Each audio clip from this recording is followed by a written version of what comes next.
മാപ്പിളപ്പാട്ടിൻ്റെ ശീലിൽ ഇന്നും നമ്മളോടൊപ്പം ജീവിക്കുന്ന ഇതിഹാസമാണ് മോയിൻകുട്ടി വൈദ്യർ. ബദറുൽ മുനീർ ഹുസ്നുൽ ജമാൽ എന്ന വൈദ്യരുടെ പ്രണയകാവ്യം കാലങ്ങളെ അതിജീവിച്ച് തലമുറകളിലൂടെ കൈമാറി ഓരോ ഹൃദയത്തിലും പ്രണയത്തിൻ്റെ മധുരം നിറയ്ക്കുന്നു. ഈ മനോഹരമായ കാവ്യത്തിലൂടെ അഗാധമായ പ്രണയത്തിൻ്റെ ലോകം നമുക്ക് മുന്നിൽ തുറന്നു തന്ന മഹാനായ കവിക്ക് 1000 നന്ദി. വാക്കുകളിൽ നൃത്തമാടി, ഈണങ്ങളിൽ ജീവൻ നൽകി, കാവ്യകോകിലം പാടി പ്രണയത്തിന് അമരഗീതം തീർത്ത അദ്ദേഹത്തിൻ്റെ ഓരോ വരിയിലും നിറഞ്ഞു നിന്ന ആത്മാർത്ഥതയ്ക്കും പ്രതിഭയ്ക്കും ഈ ലോകം കടപ്പെട്ടിരിക്കുന്നു. അദ്ദേഹത്തിൻ്റെ പരലോക ജീവിതം അള്ളാഹു സന്തോഷത്തിലാക്കുകയും സ്വർഗീയ ആരാമങ്ങളിൽ അദ്ദേഹത്തിന് ഉന്നത സ്ഥാനം നൽകുകയും ചെയ്യുമാറാകട്ടെ. ആമീൻ. ഹിന്ദു രാജ്യം ഭരിച്ചിരുന്നത് മഹാസിൻ എന്ന ശക്തനും ധീരനുമായ രാജാവായിരുന്നു. അസ്മീർ എന്ന നഗരത്തിലായിരുന്നു രാജധാനി സ്ഥിതി ചെയ്തിരുന്നത്. രാജാവിനെ പോലെ തന്നെ പേര് കേട്ടവനായിരുന്നു മന്ത്രിയും. മസാമിർ എന്നായിരുന്നു അദ്ദേഹത്തിൻ്റെ പേര്. മന്ത്രിയെ തീവ്രമായ ഒരു ദുഃഖം ബാധിച്ചിരുന്നു. വിവാഹം കഴിഞ്ഞ് കാലങ്ങളേറെയായിട്ടും തനിക്കും പ്രിയതമയ്ക്കും മക്കളില്ലല്ലോ എന്നതായിരുന്നു അദ്ദേഹത്തിൻ്റെ ദുഃഖം. അക്കാലത്ത് ഒരു കൊട്ടാര ജ്യോത്സ്യൻ പ്രവചിച്ചതുപോലെ അതിസുന്ദരനും ബുദ്ധിമാനുമായ ഒരു പുത്രൻ മന്ത്രിക്കുണ്ടായി. പൂർണ്ണചന്ദ്രനെപ്പോലെ ശോഭയുള്ളവനായ ഒരു മകൻ. അവന് ബദറുൽ മുനീർ എന്നു പേരിട്ടു. ബദറുൽ മുനീർ എന്നാൽ പൂർണ്ണചന്ദ്രൻ എന്നർത്ഥം. അവൻ പിറന്ന് 3 വർഷം തികഞ്ഞപ്പോൾ രാജാവിന് ഒരു മകൾ ജനിച്ചു. മകൾക്ക് ഹുസ്നുൽ ജമാൽ എന്ന് പേര് വിളിച്ചു. ഭംഗിയുടെ തികവെന്നാണ് ആ പേരിനർത്ഥം. അങ്ങനെ 2 കുട്ടികളും ഒരുമിച്ച് കൊട്ടാരത്തിൽ വളർന്നു. കാലം മുന്നോട്ടു പോയി. ബദറുൽ മുനീർ സൗന്ദര്യത്തിലും സംഗീതത്തിലും ഒന്നാമനായി. അയൽ നാടുകളിൽ പോലും കേൾവിപ്പെടത്തക്ക വിധം ഹുസ്നുൽ ജമാലിൻ്റെ സൗന്ദര്യം വർദ്ധനീയമായി. രാജകുടുംബത്തിൽ തന്നെ പല യുവസുന്ദരന്മാരും അവളോട് പ്രണയാഭ്യർത്ഥന നടത്തി. പക്ഷേ അവളുടെ ഹൃദയത്തിൽ പതിഞ്ഞത് ബദറുൽ മുനീറിൻ്റെ മുഖമായിരുന്നു. ഇണപിരിയാത്ത അവരുടെ കൂട്ട് പ്രണയത്തിൽ കലാശിച്ചു. നുണപറച്ചിലുകാർ ഈ വിവരം രാജാവിൻ്റെ കാതിലുമെത്തിച്ചു. രാജപുത്രിയെ മന്ത്രിപുത്രൻ കാമുകയും രാജാവ് ക്ഷുഭിതനായി. ബദറുൽ മുനീർ ഇനി കൊട്ടാരത്തിൽ കടക്കരുതെന്നും കുമാരിയെ കാണരുതെന്നും അന്ത്യശാസനം പുറപ്പെടുവിച്ചു. പ്രിയതമനെ കാണാതെ ഹുസ്നുൽ ജമാൽ തളർന്നു. ദുഃഖിതയായ അവൾ എപ്രകാരമെങ്കിലും അവനെ കാണണമെന്ന ചിന്തയാൽ കൂടിക്കാഴ്ചയ്ക്ക് പദ്ധതി തയ്യാറാക്കി. അതുപ്രകാരം പൂന്തോട്ടത്തിൽ വെച്ച് അവർ അർദ്ധരാത്രിയിൽ പരസ്പരം കണ്ടുമുട്ടി. ഒരുമിച്ച് ജീവിക്കാൻ ഒളിച്ചോടാൻ അവർ തീരുമാനിച്ചു. അവരുടെ സംഭാഷണം അബു സയ്യിദ് എന്ന ആൾ ഒളിച്ചിരുന്നു കേട്ടു. അയാൾ പുലർച്ചയ്ക്ക് മന്ത്രിക്ക് വിവരം നൽകി. മന്ത്രി പുത്രനെ തന്ത്രപൂർവ്വം ഒരു മുറിയിലേക്ക് വിളിച്ചു വരുത്തി. കുമാരൻ പ്രവേശിച്ച ഉടനെ മുറി അടച്ചുപൂട്ടി. അങ്ങനെ ബദറുൽ മുനീർ ബന്ധനസ്ഥനായി. അന്ന് അർദ്ധരാത്രിയിൽ കാറ്റിൻ്റെ വേഗത്തിൽ പായുന്ന കുതിരയെ ഒരുക്കി എല്ലാ സന്നാഹങ്ങളോടും കൂടി ഹുസ്നുൽ ജമാൽ നിലകൊണ്ടു. അപ്പോൾ കടന്നു വന്നത് മുനീറാണെന്ന് കരുതി കുതിരപ്പുറത്തേറി രാജകുമാരി കുതിച്ചു. രാജ്യാതിർത്തി കടന്ന് വിശ്രമിക്കാനായി നിന്നപ്പോഴാണ് അത് മുനീറല്ല അബു സയ്യിദാണെന്ന് അവൾ തിരിച്ചറിഞ്ഞത്.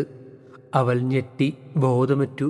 കുമാരിയെ അന്യനാട്ടിൽ വെച്ച് സ്വന്തമാക്കാമെന്ന അബു സയ്യിദിൻ്റെ ആഗ്രഹം പാളി.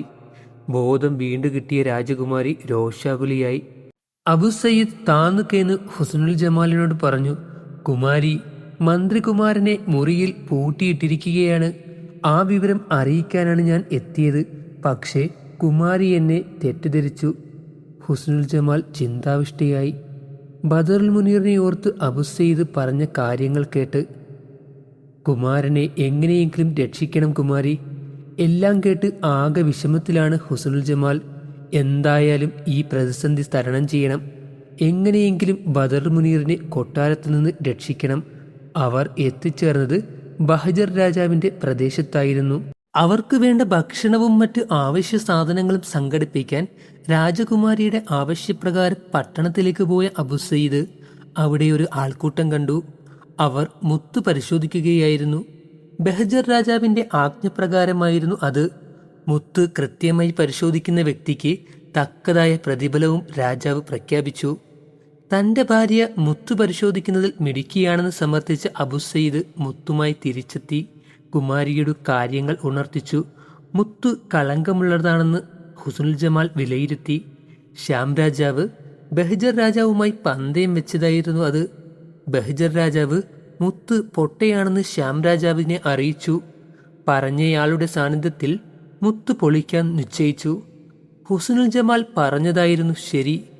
മുത്ത് വെറും ചെളിയും ചാരവും നിറഞ്ഞതായിരുന്നു. പന്തയം വിജയിച്ച ബഹജർ രാജാവ് ഹുസ്നുൽ ജമാലിനെ സൗന്ദര്യത്തിലും ബുദ്ധിശക്തിയിലും ഭ്രമിച്ച് അവളെ ഭാര്യയായി കിട്ടിയാൽ കൊള്ളാമെന്ന് ആഗ്രഹം പ്രകടിപ്പിച്ചു. പക്ഷേ അവൾ അത് നിരസിച്ചു. പിടികൂടാമെന്ന പടയാളികളെ അരിഞ്ഞു തള്ളി അവൾ കുതിരപ്പുറത്തേറി രക്ഷപ്പെട്ടു.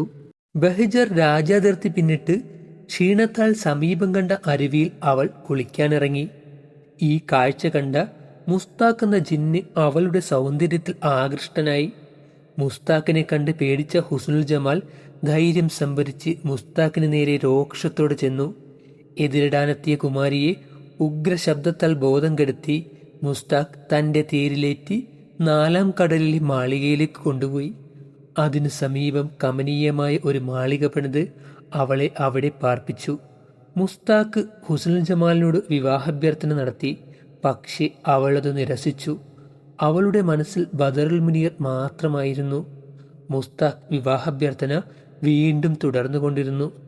ഇതിൽ നിന്ന് രക്ഷപ്പെടാൻ ഹുസ്നുൽ ജമാൽ മുസ്താഖിനോട് ഇപ്രകാരം പറഞ്ഞു: തനിക്ക് മാരക രോഗമാണെന്നും അത് ഭേദമാകുന്നതുവരെ കാത്തിരിക്കണമെന്നും അവളുടെ രോഗം മാറുന്നതുവരെ വിവാഹത്തിനായി കാത്തിരിക്കാമെന്ന് മുസ്താഖ് അവളോട് പറഞ്ഞു. ഹുസ്നുൽ ജമാൽ പുറപ്പെട്ടു പോയതിന് പിറ്റേന്നാൾ ബദറുൽ മുനീർ മോചിതനായി. അവൻ തൻ്റെ പ്രിയതമയെ അന്വേഷിച്ച് പുറപ്പെട്ടു. പല പല ദേശങ്ങൾ താണ്ടി മലമുകളിലുള്ള ഒരു മാളികയിലെത്തി. അവിടെ ഷദ്ദാദ് എന്ന ഭൂതത്തിൻ്റെ പിടിയിലകപ്പെട്ട സ്വന്തം കാമുകനെക്കുറിച്ച് വ്യസനിച്ചു കഴിയുന്ന നജീമത്ത് എന്ന മനുഷ്യയുവതിയെ കണ്ടു. ഷദ്ദാദ് 39 യുവതികളെ കൂടി അവിടെ പാർപ്പിച്ചിട്ടുണ്ടായിരുന്നു. നജീമത്തിൻ്റെ വർത്തമാനം കേട്ട് ബദറുൽ മുനീർ ഉറങ്ങിപ്പോയി. അപ്പോൾ ഷദ്ദാദ് അവിടെ എത്തി. ഉറങ്ങിക്കിടക്കുന്ന മുനീറിനെ കണ്ടു. അവൻ ഇവിടെ എങ്ങനെ എത്തി ആശ്ചര്യപ്പെട്ടു. മുനീറിനെ തൂക്കിയെടുത്ത് വെളിയിലേക്കെറിഞ്ഞു. ഏറിൻ്റെ ശക്തി കാരണം മുനീർ വളരെ അകലെയുള്ള കടലിൽ ചെന്ന് വീണു. കടലിൽ പൊങ്ങി തളർന്ന് അവസാനം മുനീർ ഒരു തുരുത്തിൻ്റെ കരയിലെത്തി. അപ്പോൾ ദൂരെ കറുപ്പ് നിറമുള്ള ഒരു മല കണ്ടു. അവൻ അതിൻ്റെ അടിവാരത്തെത്തി. മലമുകളിലേക്ക് കടക്കാനുള്ള കവാടത്തിൽ ജീവനിൽ കൊതിയുള്ളവർ കടക്കാൻ ശ്രമിക്കരുതെന്ന് എഴുതിയിരുന്നു. ഭയപ്പെടാതെ മുനീർ വാതിൽ കടന്നു. മീതേക്ക് കയറി. ഇഫ്രീത്ത് എന്ന് പേരുള്ള ഭൂതരാജാവിൻ്റെ ഉബൈസ് എന്ന് പേരുള്ള മകളുടെ കൊട്ടാരമായിരുന്നു അത്. അവിടെ ഒരു മാളിക മുന്നിലെ തടാകത്തിൽ നിരവധി സുന്ദരികൾ കുളിക്കുന്നു. ചിലർ പാടുന്നു. ചിലർ മുനീറിൻ്റെ സൗന്ദര്യം കണ്ട് ജിന്നാണോ മനുഷ്യനാണോ എന്ന് അതിശയിച്ചു. മുനീറിൻ്റെ സൗന്ദര്യത്തിൽ ആകൃഷ്ടരായ തോഴിമാർ ഉബൈസ് രാജകുമാരി വന്നു പോകുന്നതുവരെ അവന് ഒളിച്ചു കഴിയാൻ സൗകര്യം നൽകി. 3 ദിവസം കഴിഞ്ഞ് ഉബൈസ് തിരിച്ചു വന്നു. തോഴിമാരോടൊപ്പം കുളിക്കാൻ പോയി. ബദറുൽ മുനീർ തൻ്റെ കയ്യിൽ കിട്ടിയ സിതാർ എടുത്ത് മധുരമായി വായിച്ചു. ആ ഗാനം കേട്ട് ഉബൈസ് അടക്കമുള്ള സുന്ദരികൾ വിസ്മയിച്ചു. സകലതും അവർ വിസ്മരിച്ചു. അവനെ കാണുവാനുള്ള മോഹത്തോടെ അവൻ്റെ സൗന്ദര്യവും ഗാനവും ആസ്വദിക്കുന്നതിനായി അവർ മതോന്മതകളായി അണഞ്ഞു. ആഭരണങ്ങൾ മാറിയണിഞ്ഞും വസ്ത്രം വേണ്ട വിധം ധരിക്കാതെയും ചിലർ ഒട്ടും തന്നെ ധരിക്കാതെയുമൊക്കെയാണ് അവരുടെ അടുത്തോട്ട് ഓടിയെത്തിയത്. സുന്ദരികളുടെ ചാബല്യം കണ്ട ബദറുൽ മുനീർ അത്ഭുതപ്പെട്ടു. ഉബൈസിന് അവൻ്റെ സൗന്ദര്യത്തോട് ഭ്രമം തോന്നി. അവൾ മറ്റാർക്കും ലഭിക്കാത്ത വിധത്തിൽ അവനെ ചിറകില്ലാത്ത പക്ഷിയാക്കി കൂട്ടിലടച്ചു. അവൻ കരഞ്ഞു പറഞ്ഞപ്പോൾ ചിറകനുവദിച്ചു. പിന്നീട് ഉബൈസിൻ്റെ തോഴിമാരിൽ ചിലരുടെ സഹായത്തോടെ പക്ഷിരൂപത്തിൽ തന്നെ അവൻ പറന്നു രക്ഷപ്പെട്ടു. അങ്ങനെ പക്ഷിയായി മാറിയ ബദറുൽ മുനീർ വഴിമധ്യേ പരിചയപ്പെട്ട പക്ഷി സുഹൃത്തിൻ്റെ സഹായത്തോടെ ജുബൈനത്ത് എന്ന ജിന്നുസുന്ദരിയുടെ സമീപത്തും അവളുടെ അനുജത്തിയായ റുബയ്യത്തിൻ്റെ സമീപത്തും വിധിവശാൽ അവൻ എത്തിച്ചേർന്നു. മന്ത്രവാദം അറിയുന്ന റുബയ്യത്ത് അതൊരു സാധാരണ പക്ഷിയില്ലെന്ന് മനസ്സിലാക്കി. ബദറുൽ മുനീറിനെ സ്വന്തം കിടപ്രയിലെ കൂട്ടിലാക്കി. റുബയ്യത്ത് രാത്രികാലങ്ങളിൽ അവനെ മനുഷ്യനാക്കിയും പകൽ സമയങ്ങളിൽ ആരും കാണാതിരിക്കാൻ പക്ഷിയാക്കിയും മാറ്റും.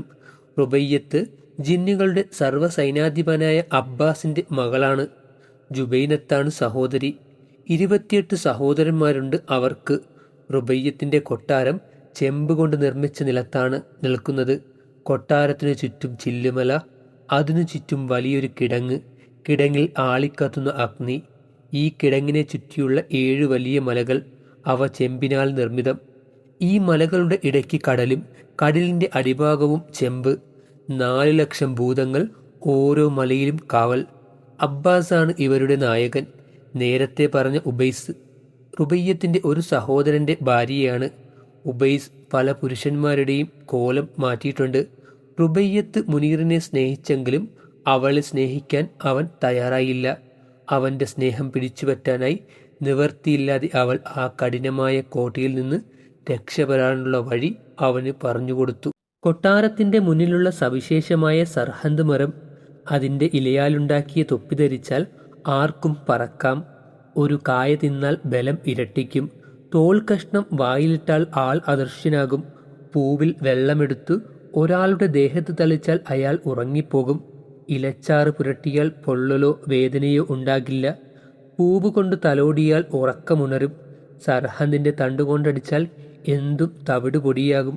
ബദറുൽ മുനീർ ഈ അറിവ് പ്രയോഗിച്ചു. റുബയ്യത്തിനെ ഉറക്കിക്കിടത്തി അവൻ പറന്നു. കിടങ്ങിലെ ആളിക്കത്തുന്ന അഗ്നി അവനെ ബാധിച്ചില്ല. അവൻ ജിന്നുകളുടെ രാജ്ഞിയായ കമർബാന്റെ കൊട്ടാരത്തിലെത്തി. അവളുടെ സൗന്ദര്യം മുനീറിനെ ഭ്രമിപ്പിച്ചെങ്കിലും ഹുസ്നുൽ ജമാലിനോടുള്ള പ്രതിജ്ഞ അവൻ മറന്നില്ല. തുടർന്ന് തിരിച്ചുപോകെ വായിൽ നിന്നും മരത്തോൽ താഴെ വീണു. അതോടെ ബദറുൽ മുനീർ ദൃശ്യനായി. ഭൂതങ്ങൾ അവനെ ആക്രമിച്ചു. എന്നാൽ സർഹന്തിന്റെ ദണ്ടുകൊണ്ടവൻ തിരികെ ആക്രമിച്ചു. അവന്റെ പരാക്രമം അബ്ബാസിൽ സംശയമുണ്ടാക്കി. അബ്ബാസ് റുബയ്യത്തിന്റെ കൊട്ടാരത്തിൽ ചെന്ന് ഉറക്കത്തിൽ നിന്നും അവളെ മോചിപ്പിച്ചു. കുബതയായ റുബയ്യത്ത് സർഹന്ത് ദണ്ടുമായി വന്ന് ബദറുൽ മുനീറിനോട് ഏറ്റുമുട്ടി. അവളുടെ ഗർജനം കേട്ട മുനീർ ബോധം കെട്ടു. മുനീറിനെ കമർബാൻ സമക്ഷം ഹാജരാക്കി. രാജ്ഞിയുടെ മുദ്രമോതിരം മുനീറിന്റെ പക്കൽ നിന്നും കിട്ടി. കമർബാൻ മുനീറിനെ ശിക്ഷിച്ചില്ല. അവൻ തനിക്കൊരു കൂട്ടാകുമെന്ന് പ്രതീക്ഷിച്ചു. 3 വർഷക്കാലം കാത്തിരിക്കണമെന്ന് അവൻ അപേക്ഷിച്ചു. മുനീറിന്റെ ആവശ്യപ്രകാരം കമർബാൻ ഷദ്ദാദ് എന്ന ഭൂതത്തെ പിടിച്ചുകെട്ടാൻ ഉത്തരവിട്ടു. നജീമത്തടക്കമുള്ള 40 യുവതികളെയും അവരുടെ ഭർത്താക്കന്മാരെയും മോചിപ്പിച്ചു. ഷദ്ദാദിന്റെ തലവെട്ടി. ഒരു ദിവസം പൂന്തോട്ടത്തിൽ കിടന്നുറങ്ങുകയായിരുന്ന ബദറുൽ മുനീറിന്റെ സൗന്ദര്യത്തിൽ വശം കെട്ട സുഫൈറ എന്ന പരിജിന്ന് അവനെ തട്ടിക്കൊണ്ടുപോയി കൊട്ടാരത്തിൽ പാർപ്പിച്ചു. അവന് വേണ്ടുന്ന എല്ലാ സൗകര്യങ്ങളും ഒരുക്കി. ഉല്ലാസയാത്രയ്ക്ക് ഒരു തേരും നൽകി. ആ ഉല്ലാസയാത്രയ്ക്കിടയിൽ അതീവ സുന്ദരിയായ ജമീല എന്ന രാജകുമാരിയെ പരിചയപ്പെട്ടു. തുടർന്ന് ജമീലയുടെ ആവശ്യപ്രകാരം അവളുടെ കൊട്ടാരത്തിൽ താമസമാക്കി. എന്നാൽ നർത്തകികളുടെ വേഷത്തിലെത്തിയ സുഫൈറയും കൂട്ടുകാരികളും മുനീറിനെ കണ്ടെത്തി തിരികെ കൊണ്ടുപോയി. തന്നെ വിവാഹം കഴിക്കാൻ തയ്യാറാകാത്ത ബദറുൽ മുനീറിനെ ആഴക്കിണറിൽ തള്ളി. സർവശക്തനായ ദൈവം മുനീറിനെ രക്ഷിച്ചു. ആ കിണറ്റിൽ മുളച്ച എന്നും കായ്ക്കുന്ന ഒരു വള്ളിയുടെ ബലം ബദറുൽ മുനീറിന്റെ ജീവൻ നിലനിർത്തി. ജമീലയുടെ പാരവശ്യം കണ്ട് സഹിക്കാന ജുമൈല കൊട്ടാരം വിട്ടിറങ്ങി. വഴിയിൽ അവൾ മുസ്താഖിനെ കണ്ടു. 4-ാം കടലിലെ മാളികയിലേക്ക് അവളെ കൊണ്ടുപോയി. അവളുടെ ദുഃഖകാരണം മുസ്താഖ് ആരാഞ്ഞു. മുനീർ എന്ന മനുഷ്യയുവാവിനെ അന്വേഷിക്കാൻ ഉത്തരവിട്ടു. ദാസിമാരിൽ ഒരുവൾ മുസ്താഖിന്റെ ഏക സഹോദരിയായ സുഫൈറയുടെ കൊട്ടാരത്തിൽ കഠിന പീഡനമനുഭവിച്ച് ഒരു യുവാവ് കഴിയുന്നുണ്ടെന്ന് അറിയിച്ചു. മുസ്താഖ് കോപിഷ്ഠനായി മുനീറിനെ മോചിപ്പിച്ചു. സുഫൈറയെ ശിക്ഷിച്ചു. മുനീറിന്റെ ശരീരത്തിനേറ്റ ക്ഷീണവും മറ്റും മാറുന്നതുവരെ സുഫൈറയെ കിണറ്റിൽ തള്ളി. 4-ാം കടലിലെ മാളികയിലെത്തിയ മുനീറിന്റെ സങ്കടകാരണം ആരാഞ്ഞു. അവന്റെ ദുഃഖകഥ കേട്ട മുസ്താഖിന് അടുത്ത മുറിയിൽ ഉറങ്ങുന്ന സുന്ദരിയെയാണ് അവൻ തേടുന്നതെന്ന് മനസ്സിലായി.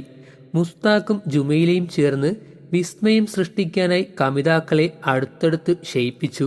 പ്രഭാതത്തിൽ ഉറക്കമുണർന്ന ബദറുൽ മുനീറും ഹുസ്നുൽ ജമാലും അത്ഭുതപ്പെട്ടു. അവർ ആലിംഗനബദ്ധരായി. എല്ലാം നഷ്ടപ്പെട്ടുവെന്ന് കരുതിയവർ ഇച്ഛാശക്തിയുടെ പ്രാബല്യത്താൽ ഒന്നിച്ചു. 4 പേരും ജമീലയുടെ കൊട്ടാരത്തിലെത്തി അവളെ ആശ്വസിപ്പിച്ചു. അവളെയും കൂട്ടി അസ്മീറിലെത്തി. അവിടെ ഉജ്ജ്വലമായ വരവേൽപ്പാണ് അവർക്ക് ലഭിച്ചത്. ബദറുൽ മുനീറിൻ്റെയും ഹുസ്നുൽ ജമാലിൻ്റെയും വിവാഹത്തിന് നാട് അണിഞ്ഞൊരുങ്ങി. ബദറുൽ മുനീറിനെ തിരിഞ്ഞടക്കുകയായിരുന്ന ഖമർബാനും സാന്ദർഭികമായി അവിടെ എത്തി. തുടർന്ന് മഹാസിൻ രാജാവ് ബദറുൽ മുനീറിനെ മഹാരാജാവായി പ്രഖ്യാപിച്ചു. പിന്നീട് ഖമർബാൻ, സുഫൈറ, ജമീല എന്നീ സുന്ദരിമാരെയും ബദറുൽ മുനീർ വഴിപോലെ വിവാഹം കഴിച്ചു. മുസ്താഖും ജുമൈലയും തമ്മിലുള്ള വിവാഹവും ഗംഭീരമായി നടത്തപ്പെട്ടു. പ്രണയത്തിന്റെ ഈ മനോഹര കാവ്യം നമുക്ക് സമ്മാനിച്ച മാപ്പിളപ്പാട്ടിൻ്റെ മഹാകവി മോയിൻകുട്ടി വൈദ്യർക്ക് ഹൃദയത്തിൽ നിന്നുള്ള നന്ദിയും ആദരവും അർപ്പിച്ചുകൊണ്ട് ഈ കഥാവിവരണം ഇവിടെ പൂർത്തിയാക്കുന്നു.